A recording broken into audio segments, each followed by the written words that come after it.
राजस्थान में राजकीय सेवाओं की भर्ती के लिए एक संस्था है राजस्थान कर्मचारी चयन बोर्ड और उसके चेयरमैन वर्तमान में हैं डॉक्टर हरिप्रसाद शर्मा। इनका एक लेटर है जो बीते कई दिनों से सुर्खियां बटोर रहा है, जिसमें उन्होंने कार्यकाल से पहले ही रिटायरमेंट की एक तरीके की घोषणा कर दी है। खुद वो आज इस वक्त हमारे साथ हैं। हम खुद जानना चाहेंगे कि आखिर सर क्या कारण है कि लोग एक्सटेंशन की बातें करते हैं और आप पहले ही इस महत्वपूर्ण कुर्सी से रिटायर होना चाहते हैं।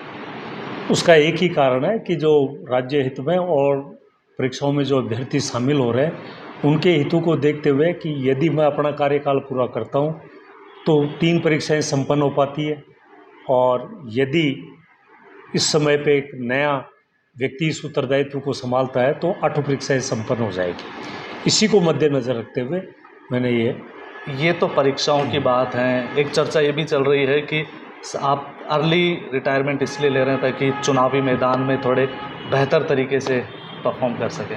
देखो, जब तक मैं इस पद पर हूँ तब तक इस बारे में कोई विचार नहीं किया और नहीं कर रहा हूँ। इससे फ्री होने के बाद मैं भी स्वतंत्र भारत का नागरिक हूँ। फिर कोई अगर ऐसा होगा तो उसके बाद की स्थिति है। सर, इस पूरे आपके कार्यकाल को देखा जाए, बाकी के जो तीनों चेयरमैन रहे उनके कार्यकाल की बात करें और एक अकेले आपके कार्यकाल में, उनसे लगभग 2 गुने काम करके आपने दिखाए। किस तरीके का एक्सपीरियंस था या फिर क्या विज़न लेकर आप इस कुर्सी पर बैठे थे कि जो बीते तीनों चेयरमैन नहीं कर पाए उससे कम समय में आपने वो परीक्षाएं आयोजित करवा दी?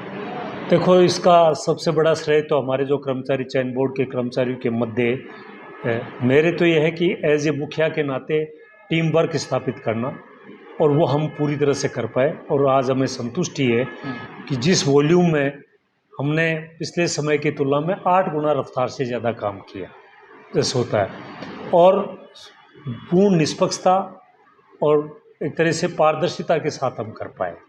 और इसका एक सबसे बड़ा श्रेय तो आपसे टीम वर्क को ही जाता है। हाँ सर, लगभग 100 परीक्षाएं आपने आयोजित करवाई, ज़्यादातर के रिजल्ट आ चुके सिवाय CHO। कब तक माना जाए, क्योंकि एक बड़ी तादाद है ऐसे अभ्यर्थियों की जो उम्मीद कर रहे हैं कि इसका जल्दी से जल्दी रिजल्ट आ जाए।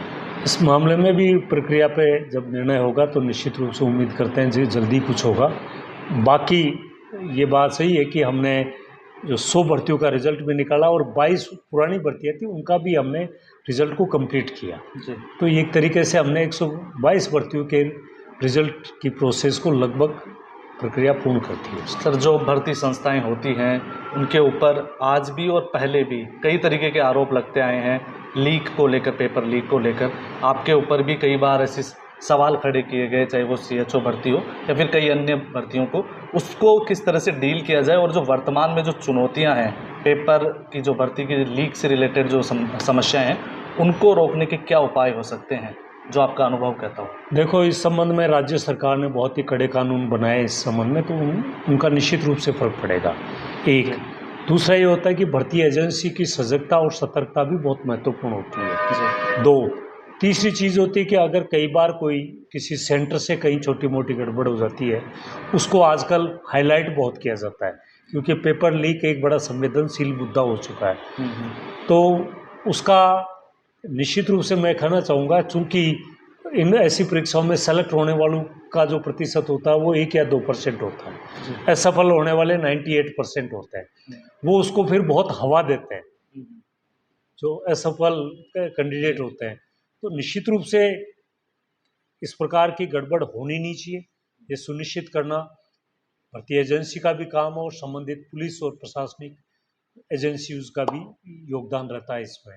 लेकिन अल्टीमेटली सब कुछ परफेक्ट हो, इसके लिए सबको टीम वर्क के रूप में काम करना पड़ता है।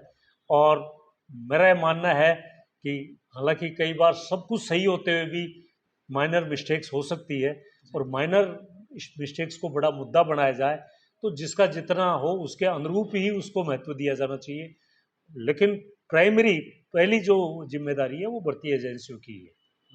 तो ये थे हरिप्रसाद जी, जिनके नेतृत्व में बीते 2.5 साल में 101 भर्तियां आयोजित की गई। लाखों विद्यार्थियों ने परीक्षाएं दी, अपनी ज्वाइनिंग ली, और उसके बाद अभी भी कई सारी ऐसी भर्तियां हैं जो प्रक्रियाधीन हैं, और अब ये एक नई पारी की शुरुआत करने जा रहे हैं, जिसका हम सभी को, आप सभी को बेसब्री से इंतजार भी है।